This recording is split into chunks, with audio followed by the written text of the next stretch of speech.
Hello, welcome everyone. Welcome to today's webinar on fundraising for advocacy and advocacy organizations. My name is Jenna Notar-Francesco, and I am joined by Larry Kaplan here today, who's going to be leading us in this awesome, really amazing topic of fundraising for advocacy. And so we're going to dive right in shortly, just give everyone a few minutes to join.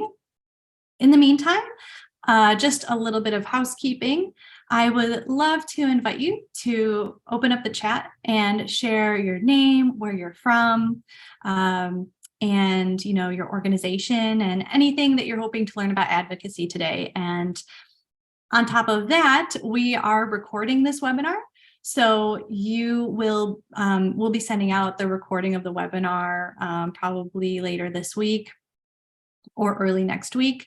And so you'll receive the video and to watch on demand, you'll have the slide deck and all the resources included. So you don't have to worry about taking tons and tons of notes. Just sit back, relax. Maybe it's your lunch hour. However you're spending your afternoon today, I hope you're having a really great time. Well, it's 1 p.m. over here, East Coast. I'm not sure if anybody's West Coast. Let's see who we have joining us. Geraldine Claiborne, Scott, hello. And Daphne Stewart with the Junior League of Springfield, Missouri. Good morning from, we do have West Coast. Lauren in Washington, hello. And Carrie in Maryland, hello, hello. Emily in Vermont. Juliana, hello from California. Hi. She's the first. Nice. Hi, Jasmine. Welcome. Nura and Leah. Hello, hello. Wow, we have a lot of people joining. Lucia in Mexico. Hi. And Seattle. We have people joining from everywhere today. Wow, this is awesome. So many people must be really interested in advocacy. So I trust you're all in very good hands with Larry today, and I'm super excited to get started. So again, my name is Jenna Notar-Francesco. I'm an account executive at CauseVox, and I'm joined by Larry Kaplan, a nonprofit consultant he has his own consulting agency, Larry Kaplan Consulting. And for those of you who don't know CauseVox, I'm just going to run through it a little bit here. CauseVox, basically, we help you replace all of your outdated fundraising software, and we give you the opportunity to do it in a more modernized way to make it easier. So we provide best-in-class fundraising through donation forms that you can run right on your website. You can also do, mobile payments on the forms. You can use them in campaigns for ticketing, peer-to-peer, basically just an all-in-one stop for all of your fundraising. We do offer hands-on support and onboarding with real live people, not just robots. So we get the job done for you that way. And then we also provide guides and templates and webinars such as this one to help you grow your audience and nurture your donors. Again, this is just another overview of how we can replace typical clunky software. Maybe it's a PayPal button on your website, and just give you a more streamlined, modern look, easier for your donors, easier for you, for donation forms, pledges, peer-to-peer crowdfunding, and ticketing, and more.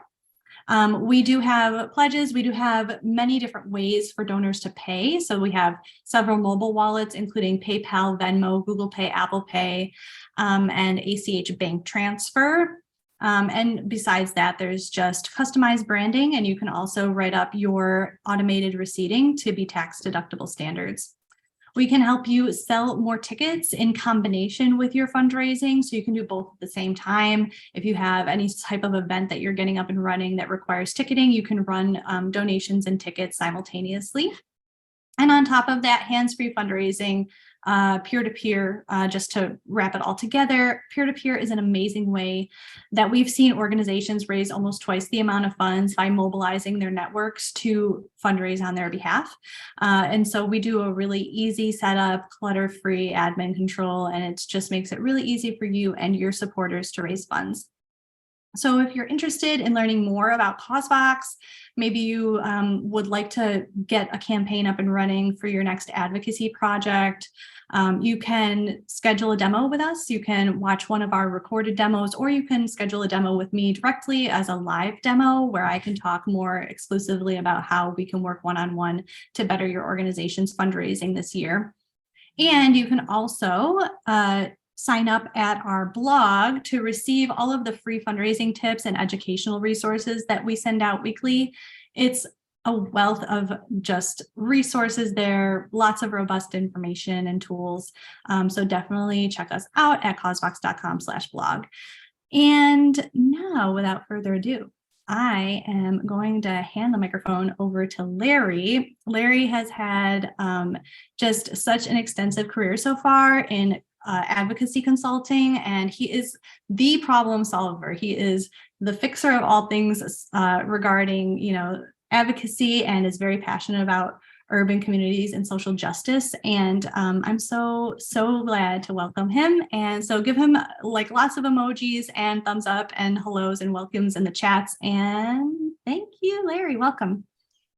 Thank you, Jenna. And thank you very much for that. And thank you, CauseVox. I am someone who regularly reads the blogs, and they're very helpful. So I strongly encourage everyone. I'm assuming everyone on this call probably already does subscribes, but I would definitely recommend it. And I'm on the West Coast. I'm in Los Angeles. I live in the shadow of Dodger Stadium, so I'm definitely in LA. And I'm delighted to have this opportunity to talk about fundraising for advocacy. I'm not going to talk so much about advocacy. I'm going to talk about fundraising for advocacy. So I'm going to do the share screen. Share. Good. So everyone sees that, right? Okay. Nobody's telling me they can't. So great. So, yep. Okay, great. So fundraising for advocacy and advocacy organizations. You might actually have an advocacy organization, and I'll talk about the differences. And or you have an organization that does service delivery or does projects, but you delve into advocacy, and I'll talk about that. And excuse me. That's basically what I do. I'm a sole proprietor. This is my home office. That bookshelf is real. I'm delighted to, walk you through all this stuff that I've learned over the years and love to teach other people.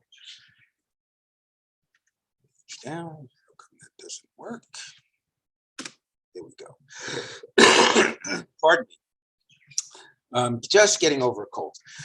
So what we're going to cover today, fundraising for advocacy and advocacy nonprofits is really the same as fundraising for service nonprofits and project nonprofits, but it's different. And I'll talk about that. I'm going to talk about donors as advocates, advocates as donors, and the types of advocacy donors, grassroots advocacy and social fundraising, foundation, government, and corporate support for advocacy. It's a mixed bag. And how you inspire donors and capture their passion. And then at the end, I'm going to talk about, because I get this question all the time, and many of you are wondering, which is, oh, we can't do lobbying. And I'm going to tell you why advocacy is not lobbying. Okay, lobbying is advocacy, but advocacy is not necessarily lobbying. So fundraising for advocacy and advocacy organizations, it's the same as for any other charity or nonprofit, but there are differences. But the things that are the same are all up here on the screen. Tactics and strategies are the same. Campaigns and calls to action need, if they're not specific, urgent, timely, and inspiring, you're not raising money. Nonprofits can always improve their fundraising with data and segmentation to craft their messaging. Nonprofits have to establish good working relationships with their donors. And we all deal with the dynamics and the tensions of large donors versus small donors. And the idea of inspiring donors to support your mission, it's the same, and there's one guy said, don't just ask people to give, inspire them to give. And fundraising is the inspiration business. So what's different? So service and project provider nonprofits generally serve specific people or communities and implement specific programs and projects in service to a cause. Examples: an organization that creates parks and playgrounds in inner city communities, a food bank. So you could say that's kind of like charity, okay? And not in a negative sense. Advocacy nonprofits serve a cause and a concept, generally in the public policy and political realm. So examples: an organization that advocates for open space equity, or an organization that's in the fight against hunger and food insecurity. And that's more about change, systemic change. Now, it's possible to be and do both at the same time, and many organizations are. So there are food banks that advocate against food insecurity. There are park building organizations, local land trusts that also that create parks and playgrounds, but also advocate for open space equity. So you can do both. On the other hand, there are groups that just do one thing or just do the other thing. And a lot of that depends on internally, what your policies are. And I'll get into that a little later in the presentation. So donors as advocates. So you can turn donors into advocates and advocates into donors because each reinforces the other. Advocacy strengthens your fundraising message, while fundraising supports the resources you needed to advocate. Advocacy enhances community engagement, education, empowerment, and that can boost fundraising. What you want to do is you want to identify and solicit those who are willing to support advocacy. And that's a trend in the new normal. We're in a hyper-political society, and unless you've been under a rock for the last 6 years or 7 years, you kind of know that. There's a lot of polarization and there's a political spin on so many things. So it was interesting, as someone who's worked with foundations for many years, I found it really interesting, and frankly, I liked it, to see many foundations that were not political before and wanted to stay away from advocacy and controversial subjects jump in. Okay, so one example is progressive family foundations that are led by the next generation. You have these old family foundations where the parents, it started by the grandparents, the parent then turned to the parents. Now it's the kids who are, many of them are millennials, even Gen Z, and they have, they're much more activist and much more progressive. And when you reinforce your mission and publicly support the policies that impact your cause, it provides an additional platform to discuss your organization with donors. And I think that's a really key thing. In other words, advocacy, when you do that, it gives you a platform where you can then segue into fundraising. And I'll talk a little bit more about that too. So advocate, and here's how. Advocacy campaigns can further your mission and give you additional authority, so you can be a thought leader. And many donors, they like giving to thought leaders. You might do great projects and you might have wonderful programs, and they like those too. But if you can position yourself as a thought leader in your field, that's an additional feature to sell to donors, to inspire donors. So the more authority your organization has with the community, the more likely people are to donate to your mission. And that's another thing.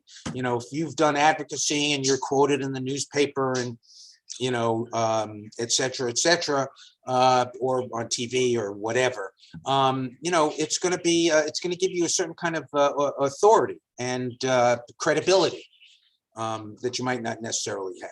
Relationship building through advocacy helps your organization retain donors. Connecting a fundraising appeal with advocacy can potentially triple the amount of donations you receive. This is according to one study that was done.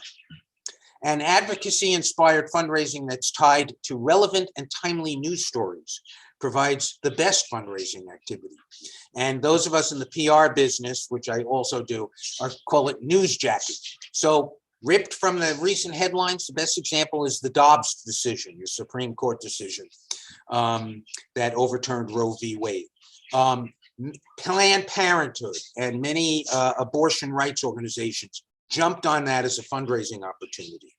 And I'm sure many of you received lots of emails and stuff in the mail and solicitations and texts, saying Roe v. Wade was overturned. We have to fight. Give us money. So, so that's what they call newsjacking. And there's many examples of that. Every time there's a, even on a local level.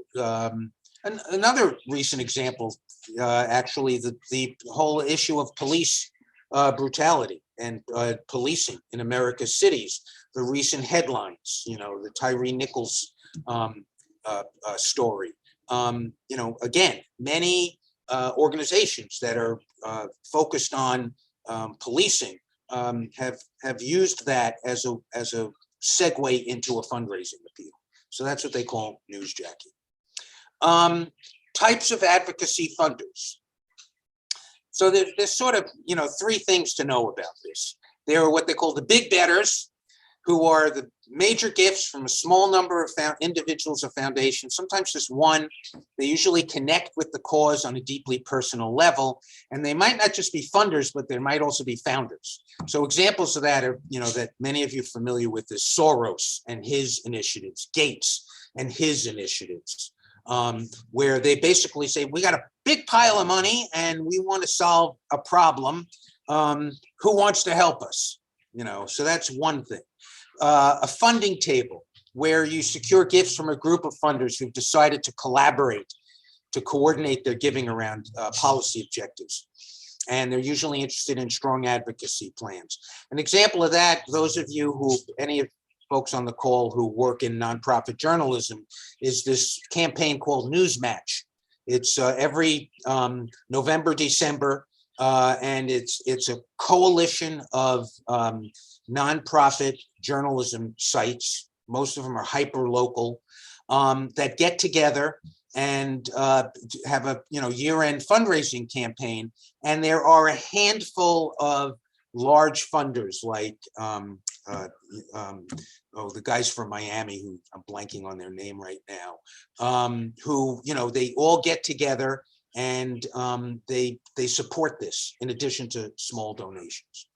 And an advocacy alliance, which is when you build partnerships with other advocacy organizations and direct service organizations relevant to your cause. And often you play complementary roles. So if you're a service organization, you might partner with an advocacy organization and they handle the advocacy and you handle the service delivery. Very common. So advocacy fits into your nonprofit's fundraising strategy by helping further your mission, engage your supporters, and acquire new donors. So that's sort of the basic message on that. So now I'll get into a little more of the nuts and bolts. But before I do that, let me talk to you about the challenges of advocacy fundraising, because there's two really big challenges. Okay, first one is, how do you measure success and show that to stakeholders and funders and donors? And the reason is that it's often hard. If you're a service delivery, let's say you're a health organization, a health clinic, you could say, well, with your donation, we're going to see X number more patients. Or if you do, housing projects, or let's say you are a homeless services agency, you say, with your donations, we're going to help X number of more people, or we're going to build X number more projects. You have a metric that you can talk to donors about. Well, it's harder in advocacy. Did you change a law? Sometimes you do, but it could take years to change a law. It's very much, what I call an iterative process. So you can't often tell donors, yeah, we got this new law in the books. When you can, it's gold, but sometimes you can't. Often you can't, more often than not. Have you changed public opinion? And that might be, if you can afford to do your own polling, great, but you often borrow, use public polling, and you might show, public opinion has shifted on this. And that's because of the work we do. So again, it's hard to show that. Or what you most often do is you settle for incremental change. So you might say, with your support, we're going to double our mailing list, which allows us to double the reach of our message. We're going to increase contacts with elected officials, and that's going to give us the tools we need to change the laws, et cetera, et cetera. Or we raised X number of dollars to support this advocacy campaign, and that helps make it more successful. So that's one challenge. Second challenge is, and this is related, but how you show donors the linkage between advocacy and mission delivery. And again, it's more complicated than showing the return on investment or metrics for service delivery or projects. It's really more complex messaging, but it's more like, we're advocating for more open space equity in inner city neighborhoods. And what that did was it got the city council, or, in California, a lot of the funding comes from the state or the state legislature, to appropriate money for urban parks projects. And that enabled us to build more parks and playgrounds in low-income communities. And you could say the same, with homeless or with healthcare or with a lot of different things. That and it is true. It's the God's honest truth, which is you have to change public policy in order to have the tools, primarily money, to actually deliver on your mission. So advocates as donors, that's the next thing. So you have advocates, volunteers, stakeholders that are on your mailing list, that are on your, that are Facebook friends or followers on LinkedIn or Instagram. Okay, so how do you bring them into the field, into the donor fold, because that's what you want to do. Okay, and that should be part of your objective. So advocacy alerts receive 5 times as many responses as fundraising appeals. So you can build on that. Big surprise, right? Somebody gets something in your inbox. Supreme Court just took away choice. That's like big headline, shocker. Okay, so that's going to get more opens than we're appealing for your support, and here's why. So build the fundraising appeal on top of the advocacy alert. And advocates are 7 times more likely to become donors than non-advocate supporters. So that's something else to know. So you got that big list of advocates, and maybe 90% of them haven't given you a penny, okay, but they're still your best prospects, in addition to existing donors. And you often use tried and true fundraising tactics to convert advocates into donors. For instance, a welcome series, and all of you are pretty familiar with that. You have a welcome email, you have a success story, you ask them to follow on social media, and then at the end you have a soft ask. And it's okay to ask your advocates for a donation as long as you do it appropriately and with sensitivity. You don't want to bang them over the head. And many organizations, especially local grassroots social justice groups, and that's many of the groups that I personally work with here in Los Angeles, a lot of your advocates, a lot of your stakeholders are not wealthy. They're not even middle class. Many of them are, if you work in low income communities, you don't have, they don't have the wherewithal to support you financially. So you want to be delicate about that. Include a link to your donation page in your email signature when you do an advocacy appeal. Offer text to give opportunities, and include your advocates in all your fundraising campaign mailings. Put them on the list. Some people might say, "Oh, they might be offended because they don't want to get solicited," but most people, okay, fine. And this way they know what you're doing. So advocacy it's a form of grassroots community engagement and social fundraising through crowdsourcing and peer-to-peer and social media. And here are all the things, you're all familiar with them, all the platforms. Facebook is not necessarily a great fundraising platform, which many of you have probably already figured out, but it's still a tool. And all the others that I have here. And then, peer-to-peer fundraising platforms and events such as CauseVox, such as doing a 5K, where you energize people, get them involved, and, eventually they may turn into donors. Advocacy is a form of grassroots community engagement and social fundraising through crowdsourcing, peer-to-peer, and social media. It broadens your donor base, but start with your existing supporters and encourage their involvement. It's the old story in sales. Who are your best prospective customers? Your existing customers. It's the same thing. People that are already connected to you. And evaluate the potential of your small donor, dollar donors and event attendees, especially if you have like a rally or, a conference or something, look at them and see which people might be able to be donors. And then if you can afford it, use data and donor and supporter segmentation. That always helps. This is an example that the folks at CauseVox sent me. This is Faith in Action. It's basically clergy or lay leaders involved in faith-based organizations like churches and synagogues and mosques. They have formed a coalition to advocate for social justice. And this is an example of the kind of thing that you might see.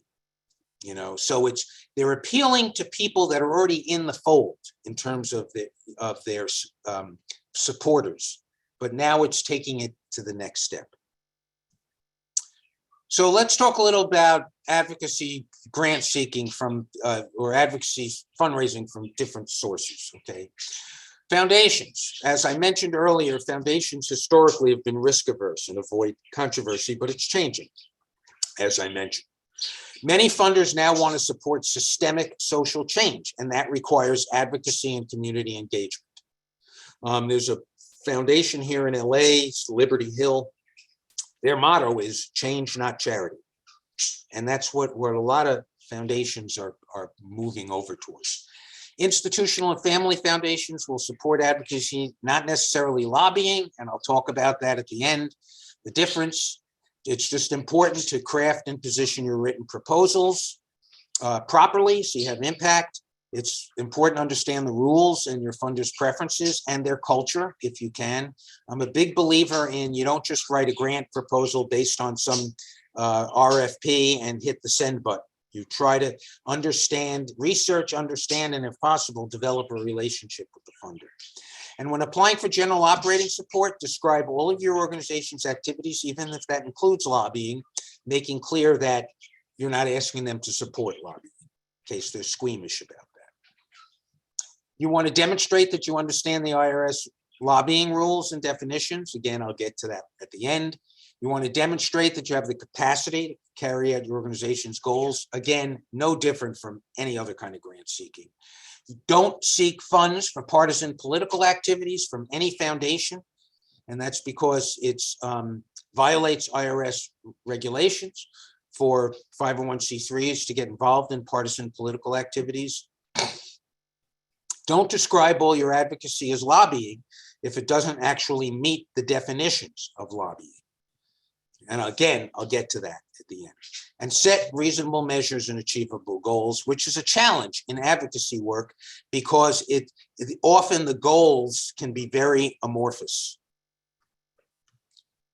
Grant seeking from government for advocacy. Government grants and contracts prohibit funding most advocacy and all lobbying. So you just need to know that. Government grants are a good source of steady revenue for other types of stuff, but not for advocacy per se, but they will support nonpartisan, quote, safe community engagement, education, and training, but not organizing. So what's an example? It might be like if you're a tenants' rights organization, they will support, because I've worked with a group that does this, they'll support teaching tenants how to advocate for their rights. They won't support advocating for changes in rent control in a local city. They won't support that. They won't support organizing to advocate for changes, but they will support teaching people, how to understand their rights and how to learn about them. So understand the compliance issues, and it's important to track legislation, at least in the news, because it tells you what's going on in the advocacy sphere. And when you're seeking government grants, again, those of you who've done this for your service providing organizations, you want to get help from elected officials, develop and cultivate ongoing relationships. So with advocacy, it's going to have a double bang. You're going to get dual bang, bang for the double bang, okay? Which is, you're going to be able to advocate for your cause, okay? And then you're also going to be able to cultivate relationships with staff and elected officials to get tipped off about upcoming funding opportunities, as well as support letters, et cetera, et cetera. Advocacy support from corporate sponsors, tricky. The vast majority of corporate funders avoid advocacy unless, one, it's consistent with their corporate culture. Great example, those of you in the environment or conservation space know about Patagonia, guys who make all the outdoor wear, okay? They support open advocacy for conservation. You know, yes, it's consistent with their corporate culture and it advances their, frankly, their sales agenda, right? The more open space there is, the more people buy vests and whatever, okay?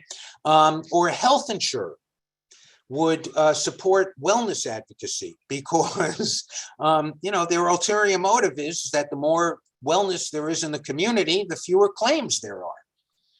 So, and that might be, so yes, there's an ulterior motive, but, you know, it might be perfectly okay and consistent with your organization's mission.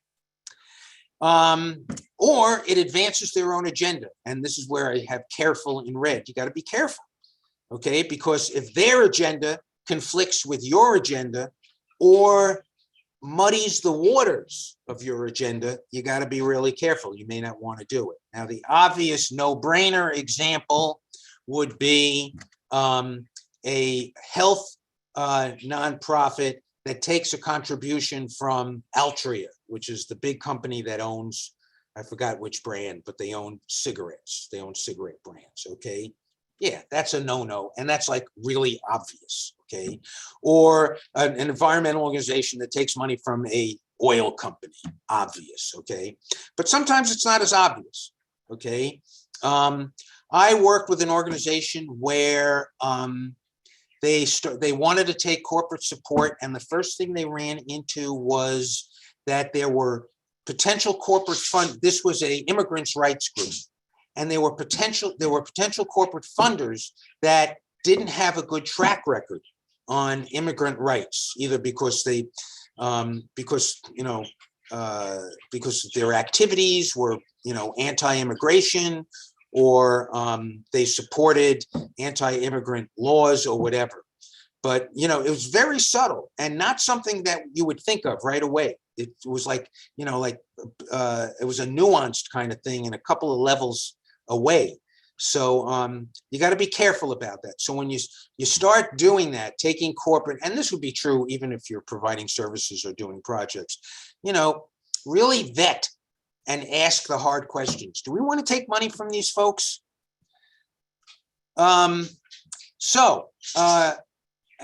fundraising is about inspiring donors and capturing their passion. And like all advocacy work, you got to pay attention to the relevant social, cultural, and political issues, such as diversity, equity, inclusion, community need, and political polarization. And you need to think about that. It's easier for service providers and project providers to say, well, we're just helping people. I'm sorry to say that sort of with a negative connotation, but we're just helping people. We're just building this project, and and you can say that, but when you advocate, you're really taking a stand. And so you need to pay attention to all of the related issues that might come into play. Election related fundraising can be tricky.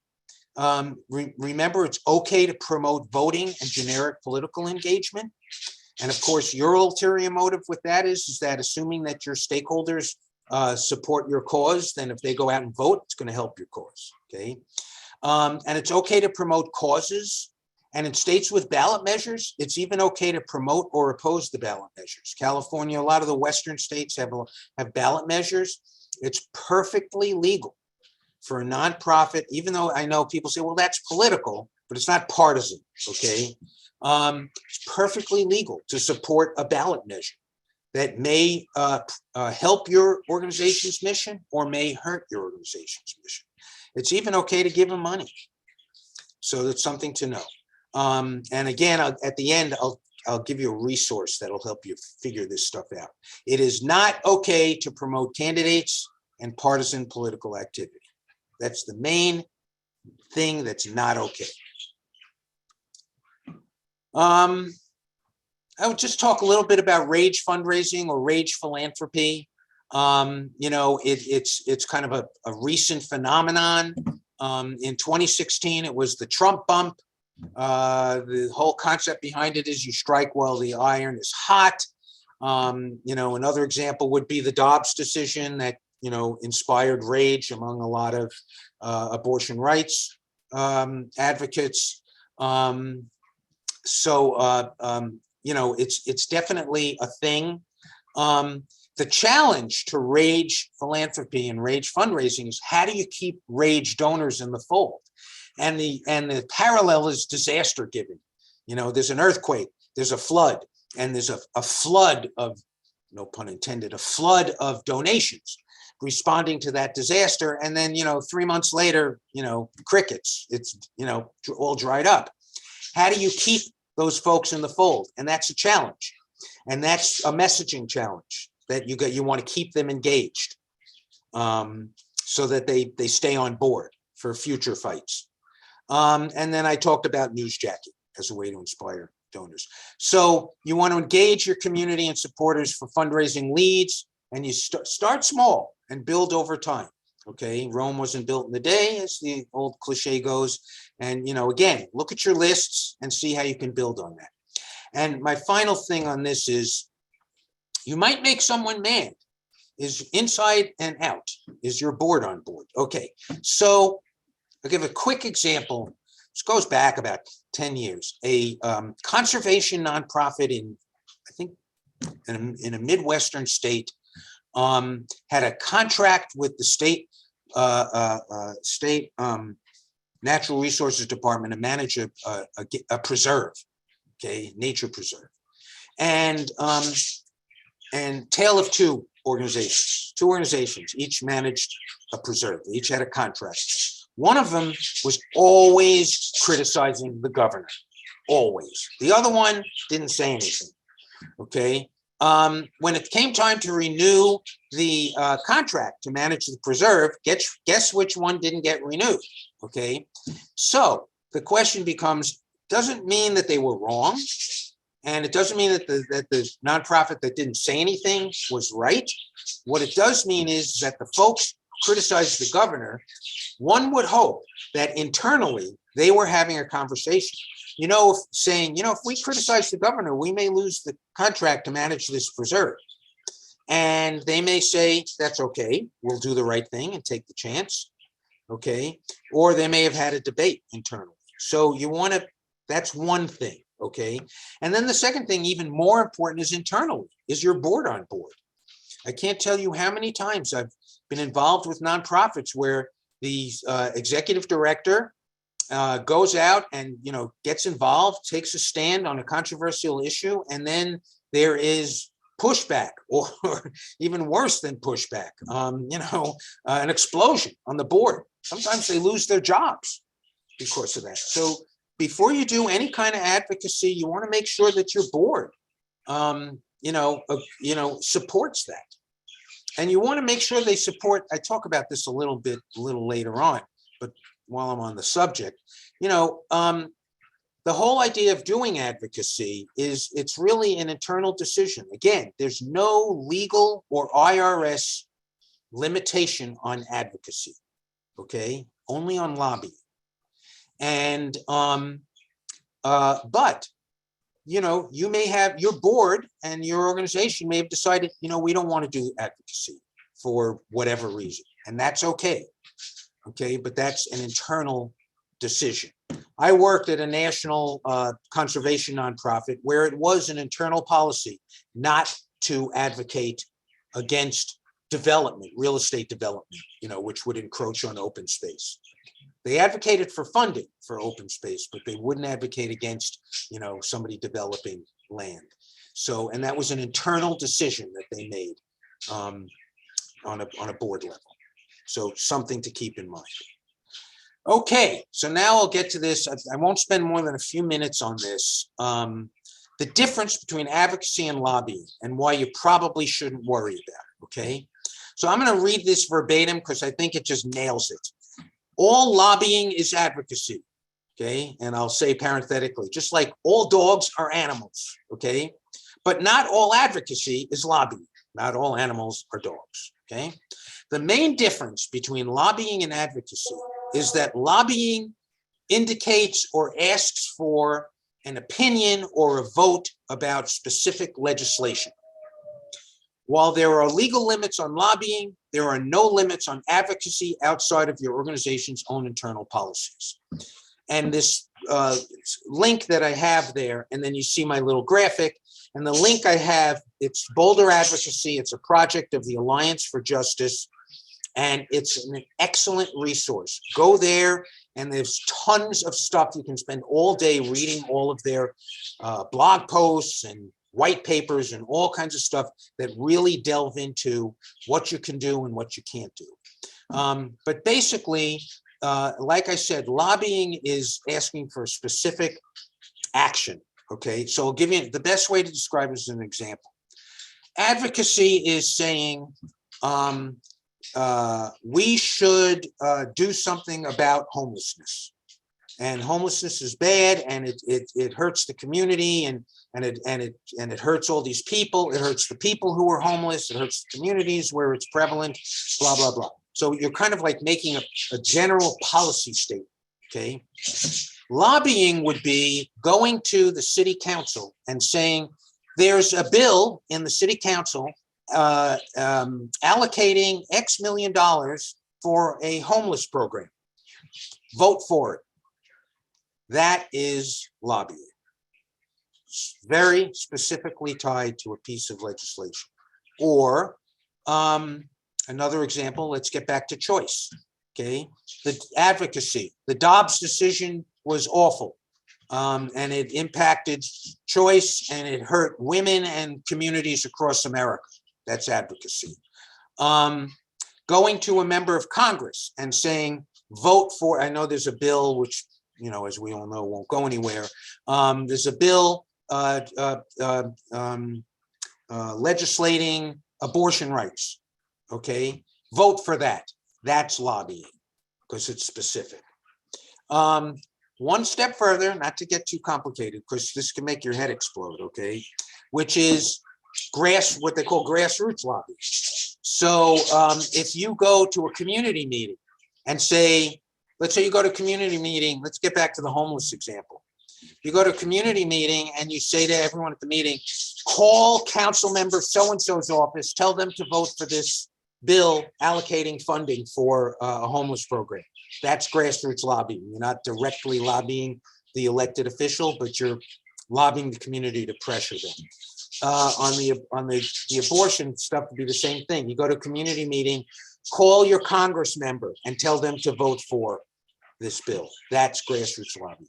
So that's the difference. You know, I could spend an hour on that, but go to that website and it'll tell you everything you need to know. They're excellent. And they'll even do one-on-one coaching, I believe, and workshops that help figure this stuff out. So check them out. They're really good. And that's it. So questions, you know, Jenna, I guess you deal with that, right? Amazing. Thank you so much, Larry. Sure. And I guess I stopped the screen. I stopped the screen sharing, right? Okay. Yeah, you can leave it up or pause it. That was fantastic. Thank you so much. So let's see if we have any questions. If you have questions, again, you can chat them in through the Q&A or just the chat box. Let's see.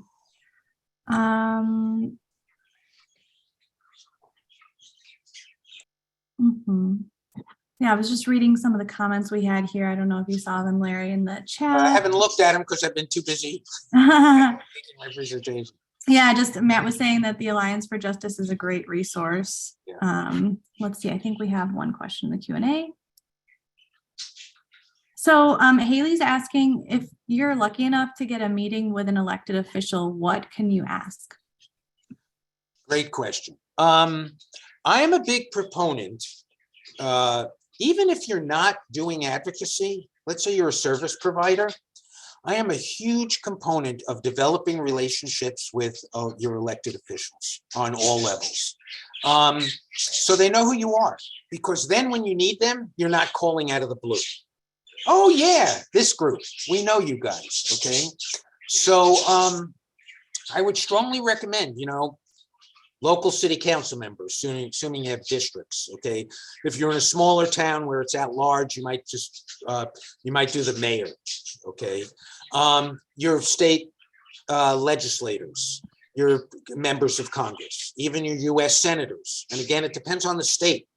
California, it's tough getting a meeting with the US senator because they have 40 million constituents, Barbara Boxer once said the only people in the United States with a bigger constituency than her was the president and the vice president. So, but in a small state, you might actually have a shot at getting a meeting with the US senator or their staff. Okay, so that first meeting might be just a meet and greet. Hey, this is what we do. This is why what we do is important. This is why what we do helps advance your agenda, especially if you know that they're politically on the same page that you're on. And politicians, especially local politicians, where they're dealing with things like municipal services or county services, they like service providers. They like project providers because you're doing often what they can't do because they just don't have the resources. They don't have the funding. So definitely do that. So let's say you do that, and you might not have a specific ask, okay? But let's say you do. So again, you ask for the meeting, you should be able to get it. I find that more than foundation funders, okay, elected officials tend to be pretty open to meeting with their constituents. Okay, I mean, they want to get their constituent support because that's how they get elected.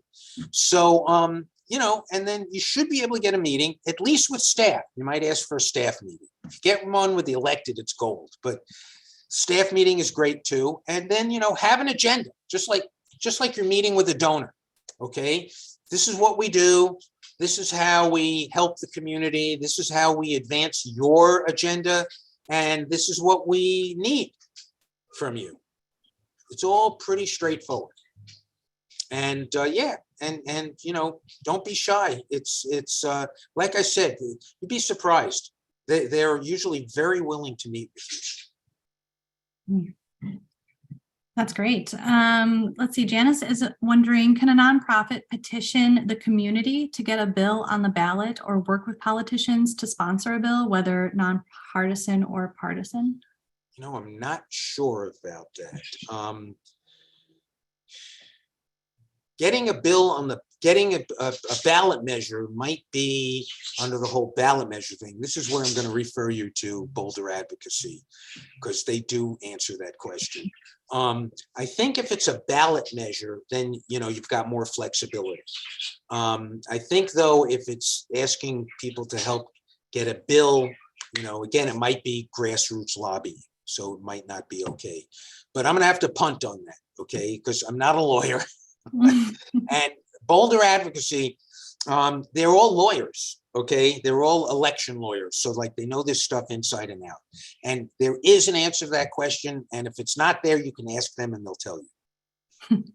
Nice. And I think you had the link to Boulder in your slides, did you? Yeah.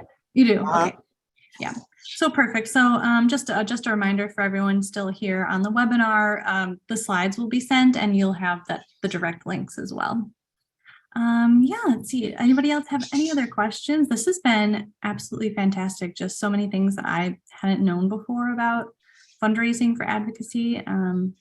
And yeah, I hope everyone enjoyed the time. If you have any questions that we didn't answer for you here, I would encourage you to reach out to support, CauseVox support, or maybe, I don't know, Larry, if you're okay, receiving questions to your email. If Absolutely. people can reach out to you. Absolutely. Awesome. So I'm just going to post a few links in the chat. Again, if you want to reach out to CauseVox for a demo, you can schedule a demo on our website. You can also subscribe to blogs on our website, or if you have questions, you can email support@causevox.com. Or of course, Larry Kaplan as well. And let me see if I can grab his email real quick here. You want to put up the Boulder Advocacy one also. I think it's https://boulderadvocacy.org. The other name, if you go to the Alliance for Justice, it'll be a sub page of that. But I think Boulder Advocacy will take you right to it. Oh, here it is. Yeah. 1 second. A lot of this stuff is legal, so you want to make sure it's okay. Right. It's here's that Boulder Advocacy link there. Okay. Right. Awesome. Well, Yeah, thank you again, everyone. Yeah, sure. And it's all about, remember, it's change. Now, I'm going to change this a little. They say change, not charity, this one group. I say change and charity. Okay, so it's, the whole thing, give a man a fish, he eats for a day, teach him how to fish, he eats for a lifetime. How about give him the fish and teach him to fish? Right. That's the gracious way. Well, yeah, I hope you've all taken some good notes on this. And if you have any questions, reach out to us. Otherwise, we're ending a few minutes early. So yeah, I look forward to seeing you all again for our next webinar. And thank you again so much, Larry. This has been wonderful. Really appreciate your time. All right, everyone, take care. Bye.